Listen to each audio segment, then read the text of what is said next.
Vamos a hacer en esta oportunidad un repaso de lo que respecta a anatomía humana. Principalmente vamos a abocarnos, y estas preguntas han sido tomadas de exámenes pasados, preguntas que han venido fuera del país, preguntas de examen de grado, y algunos temas que vamos a abordar respecto a exámenes de pregrado incluso. Muy bien, vamos a empezar con las preguntas. Este es un repaso, entonces vamos a ir de frente a lo que significa estas 120 preguntas. La primera dice: indica cuál de los siguientes músculos no se encuentra en el perineo, ¿no? O perineo es su otro nombre, ¿no? Elevador del ano, el esfínter externo de la uretra, el esfínter interno del ano, el transverso superficial del periné y el transverso profundo del periné. No, recuerden que el periné es una zona romboidal que está en la región más inferior, cerca a la región anal y a la región genital, ¿no? Es un rombo el cual va a estar circunscrito entre el coxis, los isquions y la sínfisis púbica adelante, ¿no? Ese es el periné. Acá va a haber una serie de músculos que principalmente van a estar dando la continencia y el sostén al aparato genitourinario y al tubo digestivo. El elevador del ano es uno de los músculos más importantes que hay acá, ¿no? Forma el piso del periné. Existen dos transversos superficiales, dos transversos del periné, uno superficial, uno profundo, que van a estar yendo de un lado hacia otro, ¿no? Tienen inserción isquiática.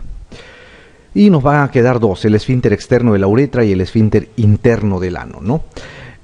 Para fines de la descripción del periné, el músculo que no interviene es este, ¿no? El esfínter interno del ano, que depende básicamente de musculatura lisa, ¿no? Y va a ser un engrosamiento de la capa circular en la región, o pegado, digamos, a la mucosa anal, ¿no? Es el esfínter interno del ano. El esfínter externo del ano sí es un músculo, digamos, el más importante, por así decirlo, de esta región. Muy bien, la segunda pregunta nos dice: indica cuál de los siguientes detalles anatómicos no se encuentra en el trígono o triángulo vesical. A, orificios ureterales; B, pliegue interureteral; C, úvula; D, orificio interno de la uretra; y E, utrículo prostático. Muy bien, cuando nos hablan de la vejiga tenemos que saber dos cosas, ¿no? Es un órgano intrapélvico que va a tener una base y un vértice. La forma de la vejiga depende si está vacua o si está repleta de orina, pero tiene esas dos partes que no varían: la base, ¿no?, que es posterior inferior, y el vértice o el ápice, que va a estar dirigiéndose hacia la parte superior y adelante. Entonces, lo más importante cuando se ve el interior de la vejiga, esto lo hacen mucho los urólogos, ¿no?, al hacer las cistoscopías, al hacer la cistotomía, o sea, al abrir la vejiga, al realizar la prostatectomía abierta, ¿no es cierto?, es encontrar el trígono vesical. Cuando alguien trabaja, o el urólogo trabaja dentro de la vejiga, lo primero que va a hacer al abrir este órgano es identificar dónde está el trígono. ¿Por qué? Porque el trígono va a estar formado por tres orificios, o delimitado por tres orificios. Los orificios que vienen o salen, por donde salen los uréteres, ¿no?, que van a estar hacia atrás y a ambos lados, derecha e izquierda, y el orificio hacia adelante a través del cual sale la orina, que es el orificio interno de la uretra. Ahí forman un triángulo, por eso se llama el trígono vesical. Es lo primero que se fija el urólogo, ¿no?, cuando hace una cistoplastía, una resección de la vejiga, cuando realiza una cistoscopía, o cuando abre la vejiga para sacar la próstata, cuando hace una prostatectomía transvesical. Identifica estos tres orificios para no dañarlos, ¿no?, porque un daño en estos orificios va a implicar, si por ejemplo lesionan la desembocadura de un uréter, probablemente hay que reimplantarlo.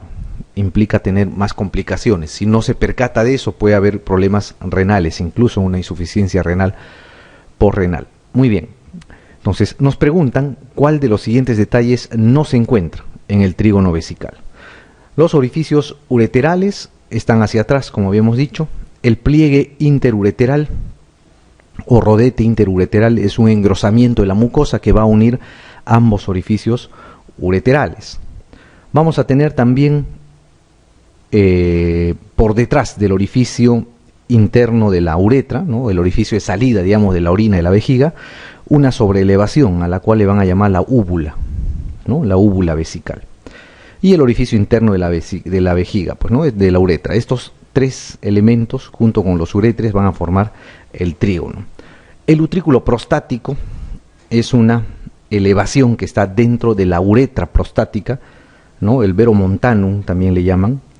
Es una, les podemos decir, es una formación anatómica que nos sirve para identificar la altura de la próstata, cuando estamos, ¿no? El veromontanum sirve mucho cuando se hacen las cistoscopías para medir el tamaño de la próstata, pero no se encuentra en el trígono vesical. Muy bien, la 3 dice, el trígono o triángulo vesical se encuentra en, ¿no? ¿Dónde está? ¿No? Hemos visto que está formado por 3 orificios, sabemos cómo más o menos se forma, pero nos preguntan en qué zona está. La cara superior de la vejiga, las caras anteroinferiores de la vejiga, la cara posterior o base de la vejiga, el cuello de la vejiga, el ápice o vértice de la vejiga. ¿Dónde estará? Según el gráfico, a ver.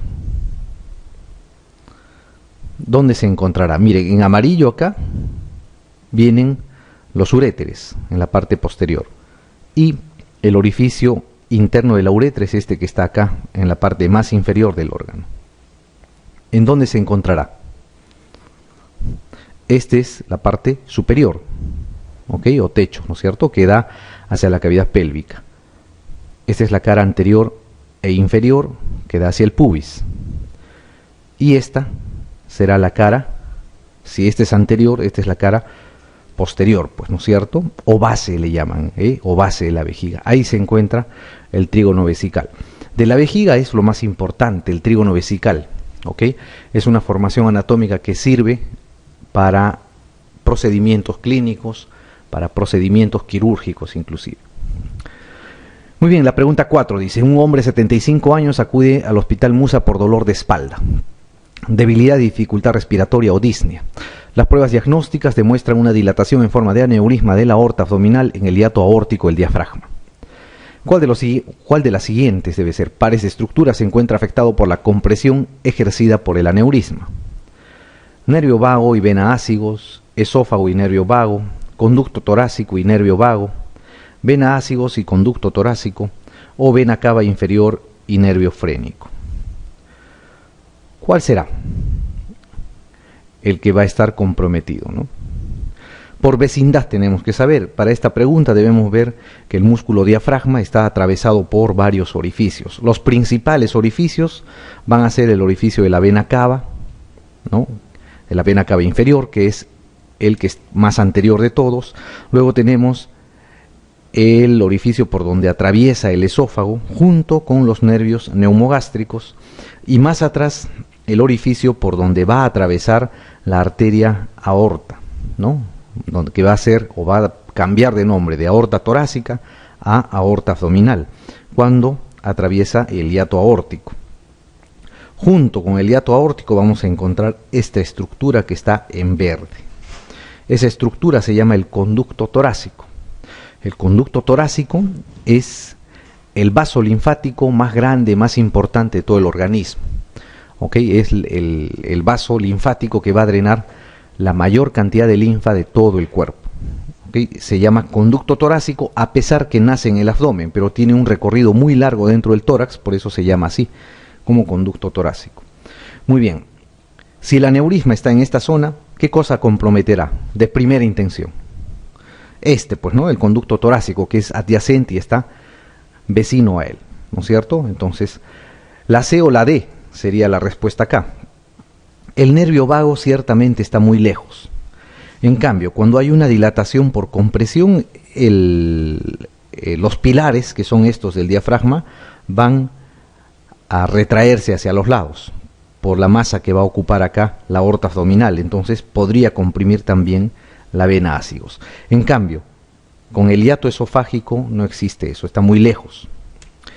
Ha habido también una pregunta parecida a esta, donde les decían cuando existe una hernia hiatal ya también, ¿no? Cuando existe una hernia hiatal, ¿qué estructura puede verse comprometida, ¿no? En esos casos, la respuesta en esa pregunta era los nervios neumogástricos, porque están adyacentes al esófago. Muy bien, aquí la respuesta es la D, ¿no? Venácigos y conducto torácico, principalmente el conducto torácico, ¿ok? El conducto torácico. Muy bien, la 5 dice, indique cuál de las siguientes afirmaciones sobre el recto es falsa. A, nos ponen se encuentra por delante del sacro. B, tiene dos porciones con vascularización e inervación diferente. Está irrigado por ramas de las arterias mesentérica inferior e ilíaca interna. Tiene inervación autónoma, visceral o vegetativa y somática. O sea, tiene las dos inervaciones, ¿no? Tiene un esfínter voluntario con inervación autónoma, visceral o vegetativa. ¿Cuál será ahí la falsa? Todo es correcto excepto uno. A ver, vayamos. Se encuentra por delante del sacro, ¿cierto o falso? Es verdadero, pues, ¿no es cierto? Es obvio. Tiene dos porciones con vascularización e inervación diferente. También es cierto, lo más importante es la vascularización, tanto arterial como venosa, ¿no? El tercio superior del recto va a ser vascularizado por la arteria mesentérica, una de sus ramas, la rectal superior. El tercio medio inferior van a estar irrigados por la hemorroidal media, que es rama de la hipogástrica, y la hemorroidal inferior, que es rama de la pudenda. ¿Qué cosa deben saber? Que el tercio superior deriva de las mesentéricas. Y el tercio medio e inferior va a derivar su vascularización arterial de la ilíaca, a través de sus ramas o directamente. ¿Ok? El drenaje venoso es lo más importante acá. El tercio superior va a corresponder a la hemorroidal superior, que va a llegar a la vena mesentérica. ¿Ok? A la mesentérica inferior. Y los dos tercios inferiores, su drenaje venoso va a desembocar a la ilíaca, finalmente, y de ahí a la circulación sistémica. Esa es la razón por la cual un medicamento, por ejemplo, que se usa vía transrectal, llega rápidamente a la circulación sistémica. ¿Por qué? Porque una buena parte de ese medicamento que se administra por vía rectal va a ser absorbido por los dos tercios inferiores y de ahí directo a la circulación sistémica. Una parte va a ir por la mesentérica y va a llegar al hígado. Y al llegar al hígado se puede metabolizar, se puede inactivar. ¿Ok? Entonces es muy importante conocer esa vascularización, especialmente la venosa. Han preguntado más de una vez. Muy bien. La C dice, está irrigado por ramas de las arterias mesentérica inferior e ilíaca interna. Eso es cierto. La mesentérica inferior da la rectal superior. La ilíaca interna va a dar la rectal o hemorroidal media, y a través de la pudenda interna, esta misma ilíaca interna va a dar la hemorroidal inferior. ¿Ok? Muy bien, tiene inervación autónoma, ¿no? Y somática, dice.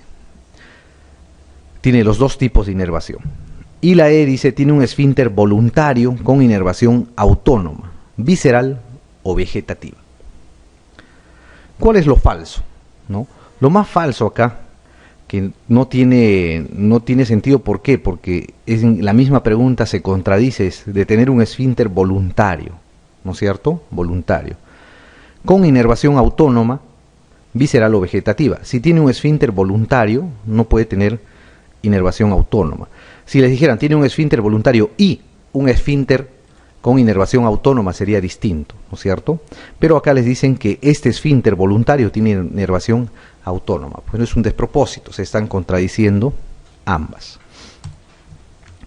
Muy bien, la 6, ¿qué dice? El ciego y el apéndice están vascularizados.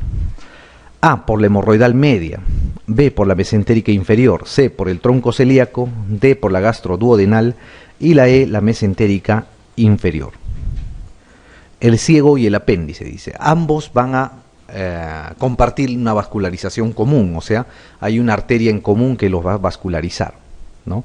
Esta arteria va a derivar de otra más grande.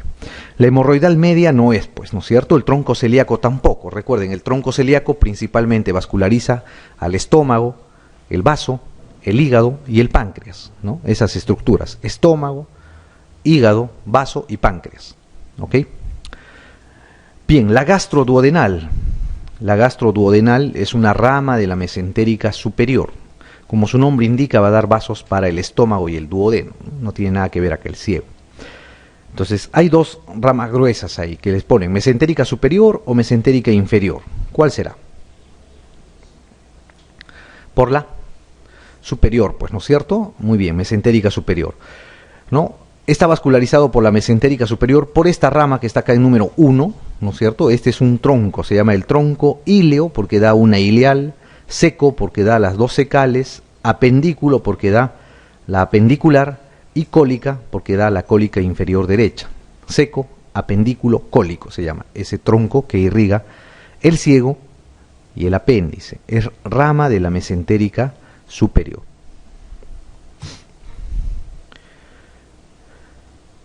Bien, la pregunta 7. Con el nombre de espacio de Retzius se conoce a la zona suprahepática, parietocólica derecha, rectovesical, supramesocólica o prevesical.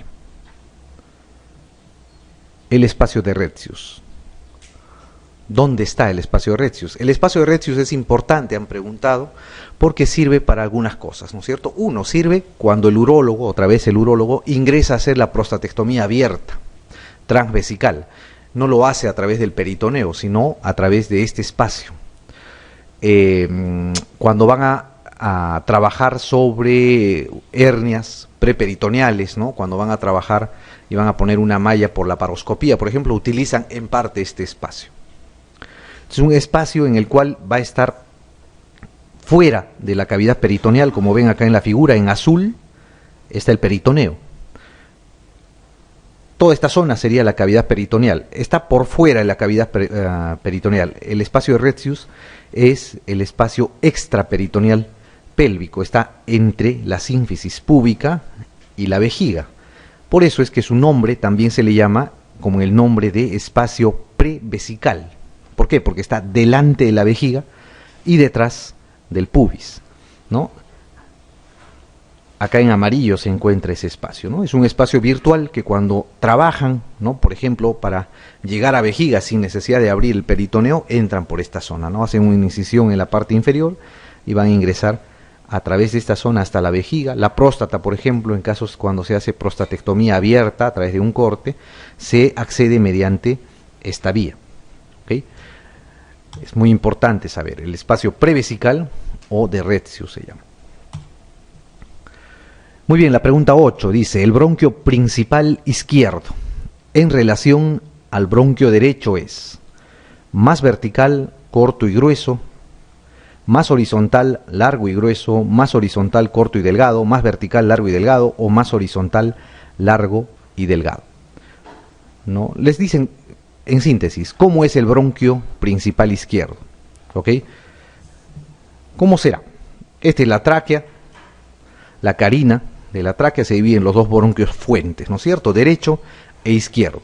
Les están preguntando sobre el bronquio principal izquierdo, sobre este bronquio. Así a la vista, ¿es más delgado o más grueso? Más delgado. Acá está medido el ángulo incluso, ¿no es cierto? ¿Es más horizontal o es más vertical que el lado derecho?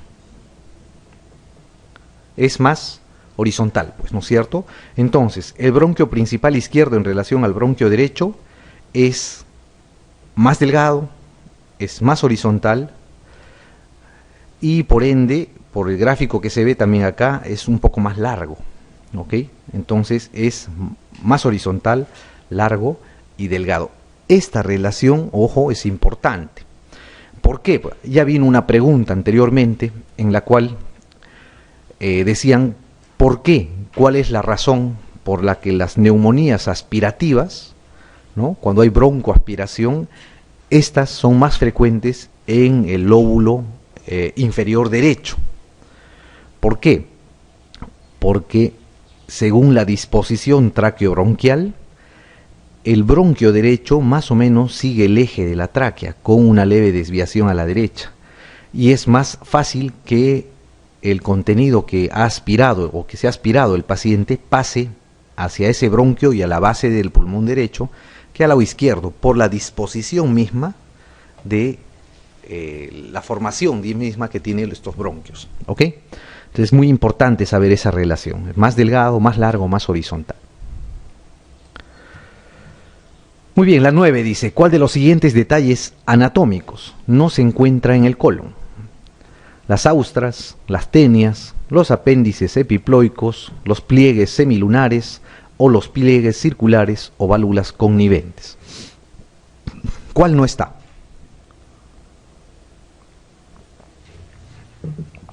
Ahí es donde no hay duda. Las tenias están en el colon, pues, ¿no es cierto? Ahí no hay duda. Las austras también, ¿no es cierto? Son las dilataciones segmentarias que hay. Los apéndices epiploicos también son cúmulos de grasa que van a estar adosados a la pared colónica. Incluso dentro, como habíamos dicho, se puede encontrar un ganglio muchas veces. Hay dos acá, los pliegues semilunares o los pliegues circulares. Como pliegue semilunar se le conoce a unos pliegues de mucosa que se van a ver por dentro del colon y van a corresponder a las austras. ¿Ok? Las austras lo ven ustedes por fuera, pero si le hacen una colonoscopía, por dentro lo que van a ver son los pliegues semilunares.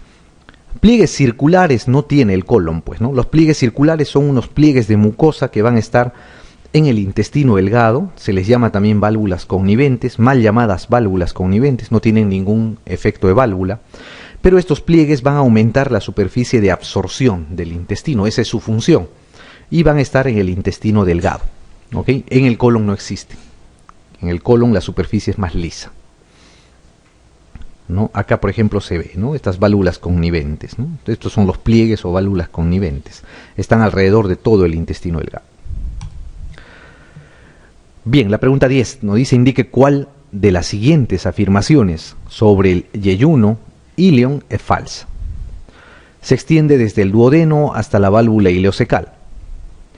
Se encuentra unido por una fascia de coalescencia al peritoneo parietal posterior. Constituyen las asas intestinales.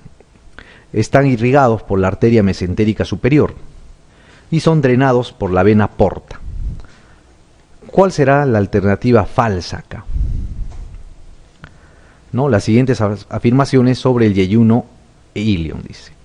A ver, se extiende desde el duodeno hasta la válvula ileocecal, ¿cierto? ¿No es cierto? En realidad, si quieren ser más específicos, debería decir se extiende desde el ángulo de Treis hasta la válvula ileocecal, ¿verdad? El ángulo de Treis es el ángulo en el cual el intestino cambia de dirección y del cual pasa a ser el duodeno retroperitoneal al yeyuno, que es intraperitoneal, ¿ok? Ese es el ángulo de Treis. Se encuentra unido por una fascia de coalescencia al peritoneo parietal posterior, ¿ok? El intestino, hablamos de yeyuno e ilion, está unido al peritoneo parietal posterior, pero no es por una fascia de coalescencia, ¿no? Las fascias de coalescencia son unas fascias que hacen que todo el intestino, ¿no siento? Todo el tubo ese digestivo esté pegado al peritoneo parietal posterior o al retroperitoneo. Se va a encontrar estas fascias de coalescencia detrás del duodeno y el páncreas y se va a encontrar detrás del colon ascendente y descendente, ¿ok? Detrás del colon ascendente y descendente todavía tienen un nombre específico y se llaman la fascia de Tolt. Entonces, el yeyuno y el ilion sí tienen su meso, que los une al peritoneo parietal posterior o los une, si quieren, al retroperitoneo, pero ese meso se llama el mesenterio, ¿ok? De ahí vienen las arterias o la arteria mesentérica. ¿Por qué? Porque está dentro de ese mesenterio. Entonces no es por una fascia de coalescencia, sino por el mesenterio. Constituyen las asas intestinales, es cierto, están irrigados o vascularizados por la arteria mesentérica superior, es cierto, la mesentérica inferior no tiene ninguna rama que llegue al yeyuno ilion. Son drenados por la vena porta también, ¿no es cierto? Si son vascularizados por la arteria mesentérica superior, son drenados por la vena mesentérica superior, que finalmente va a llegar a la vena porta. Entonces, todas son ciertas, excepto la B, ¿no es cierto? No se encuentra unido por una fascia de coalescencia, sino por el mesenterio. Muy bien. Este es un slide, creo que es el único que hemos puesto para diferenciar qué cosa es un meso, un epiplon, una fascia de coalescencia y un ligamento, ¿no? Por ahí han preguntado alguno de estos conceptos. El peritoneo, tienen que recordar que es una serosa. Por ser una serosa, tiene dos membranas o dos capas, una parietal y una visceral, ¿ok? Una serosa también es la pleura.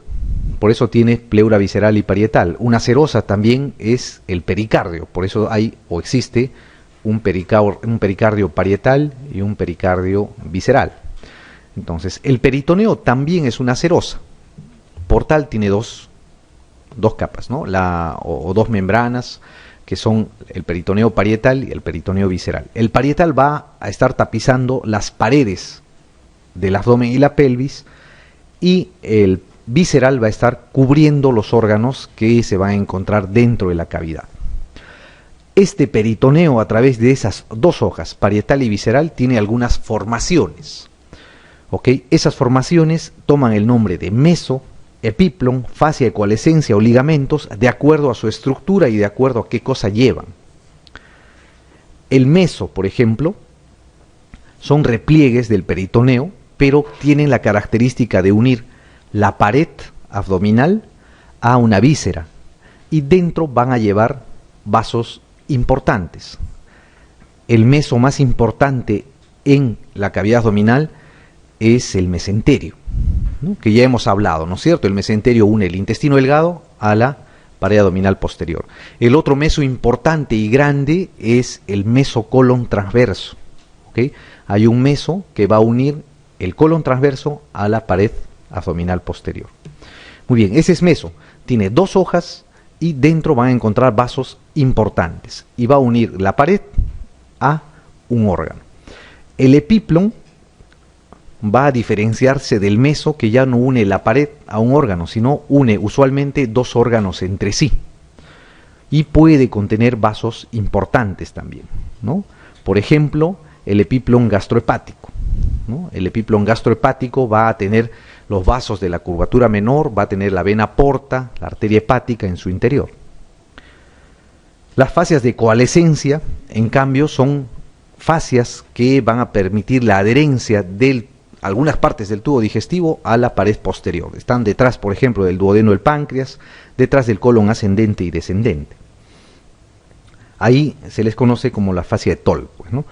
Y los ligamentos son pliegues peritoneales que pueden unir un órgano a otro, pueden unir la pared abdominal a un órgano, pero no tienen vasos. Eso lo diferencia del meso y del epiplo, ¿ok? No van a contener vasos, por lo menos vasos importantes. Muy bien, de ahí viene esta pregunta, la 11 nos dice: la diferencia fundamental entre un meso y un ligamento es la vascularización, la longitud, las estructuras que une, el espesor de sus fibras o la cantidad de inervación que tiene. ¿Cuál será la diferencia fundamental, ¿no?, entre un meso y un ligamento? ¿Qué habíamos dicho que era? Ambos presentaban dos hojas, ¿no es cierto? Pero la diferencia era que uno de ellos, o sea, el ligamento, puede unir, al igual que el meso, un órgano a la pared abdominal o dos órganos entre sí, pero carece de vasos, pues, ¿no es cierto? No tiene vasos importantes. La vascularización es lo que los diferencia.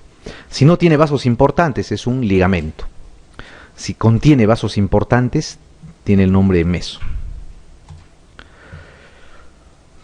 Muy bien, la pregunta 12 dice: con respecto a la tráquea, señale lo falso. A. Está desviada hacia la izquierda por el arco aórtico. Su parte cervical se relaciona por detrás con la faringe. Su musculatura lisa y glándulas reciben inervación autónoma. Se bifurca en bronquios principales a nivel de la vértebra torácica 6 o 7. La membrana que la cierra por detrás permite la expansión del esófago durante la deglución. ¿Qué será lo falso de la tráquea? A ver, se bifurca en bronquios principales a nivel de T6 o T7, eso es cierto, ¿ok? Eso es cierto, ahí, a esa es la altura a la que se va a bifurcar. Su musculatura lisa y glándula recibe inervación autónoma, es obviamente cierto, ¿no es cierto? Nadie controla pues su tráquea, ¿no?, para que se dilate o se contraiga, pues imposible. Muy bien. La membrana que la cierra por detrás permite la expansión del esófago durante la deglución, eso es cierto. Los cartílagos traqueales son en forma de anillo, pero abiertos hacia atrás, a forma de C, ¿verdad? Y atrás están cerrados por una membrana fibroelástica, esa membrana, en teoría, cuando pasa el bolo alimenticio, permiten que el esófago se expanda y uno pueda deglutir. Muy bien. La A o la B será, su parte cervical se relaciona por detrás con la faringe, o la A está desviada hacia la izquierda por el arco o el callado aórtico. ¿Cuál será? La A, ¿no es cierto? La A, pues fíjense la placa, ¿no? Esta es la sombra de la tráquea, ¿verdad? ¿Dónde está? En la línea media, pues, ¿verdad? Toda desviación de la tráquea de la línea media es patológica, ¿no? Entonces esto es falso, pues nunca está desviada hacia la izquierda, ¿no? Más bien el callado aórtico se acomoda hacia el lado izquierdo porque la tráquea está ahí, ¿no? Es al revés. Entonces no se olviden, ¿no? La tráquea, toda desviación traqueal implica una tracción del mediastino, ¿ok? O una tracción de alguno de los hemitórax. Muy bien, la pregunta 13 dice, una mujer de 35 años es hospitalizada por dolor abdominal agudo. La exploración física revela dolor a la palpación abdominal y las pruebas diagnósticas complementarias indican que una infección abdominal se ha propagado retroperitonealmente. ¿Cuál de las siguientes estructuras es más probable que se encuentre afectada? Es un palabreo para al final preguntarles cuál de estos órganos se considera o es retroperitoneal. Eso les están preguntando, ¿verdad? Muy bien. Estómago, colon transverso, yeyuno, colon descendente o vaso. ¿Cuál será? ¿O cuál tiene más relación con el retroperitoneo? A ver, ¿el estómago será o no? El estómago no, pues no es cierto, es un órgano que está libre casi, ¿no? Sujetado por mesos, lógicamente, pero es un órgano que está libre. El colon transverso, tampoco, ¿no? Del colon transverso tienen que recordar anatómicamente que es la zona más móvil del colon, ¿ok? Es un órgano que está tapizado por ambas caras de peritoneo. El vaso tampoco es retroperitoneal, pues no está sujeto, está, digamos, como un péndulo de la pared abdominal externa del lado izquierdo, pero no es retroperitoneal, ¿no es cierto? No tiene relación ahí. Les queda dos, el yeyuno o el colon descendente. ¿Cuál será? ¿Cuál marcarían? El colon, pues no es cierto. ¿Por qué? Porque el colon descendente no es retroperitoneal, pero su cara posterior, ¿no es cierto?, del colon ascendente y descendente es retroperitoneal, está pegado hacia atrás y solamente la cara anterior está tapizado. ¿Ok? Son órganos fijos al retroperitoneo. ¿Cuáles? El colon ascendente, el descendente y el duodeno y la cabeza del páncreas, ¿no? Esos están pegados al retroperitoneo. Muy bien, la pregunta 14 nos dice el hilio hepático en relación al hígado se encuentra en la cara superior, cara inferior, cara anterior, cara posterior o cara derecha. El hilio hepático, ¿dónde se encuentra en relación al hígado? ¿No es cierto? El hilio hepático es por donde van a ingresar las estructuras vasculares al hígado, ¿no? O a cualquier órgano, a eso se llama hilio. El vaso tiene su hilio, el riñón tiene su hilio, el hígado tiene su hilio. ¿Cuál será, dónde estará el hilio hepático? Cara superior, cara inferior, cara anterior, no existe la cara anterior, cara posterior o cara derecha, que no existe tampoco, ¿no es cierto? El hígado tiene una cara antero-superior, ¿no es cierto?, que está en relación con el diafragma, tiene una cara inferior en relación con las vísceras y una cara posterior en relación con la columna, la vena cava y el músculo diafragma, ¿no? Esas tres caras tiene. ¿En cuál de esas estará el hilio hepático? Está hacia abajo, pues, ¿no es cierto? Está en relación a la cara inferior, ¿ok?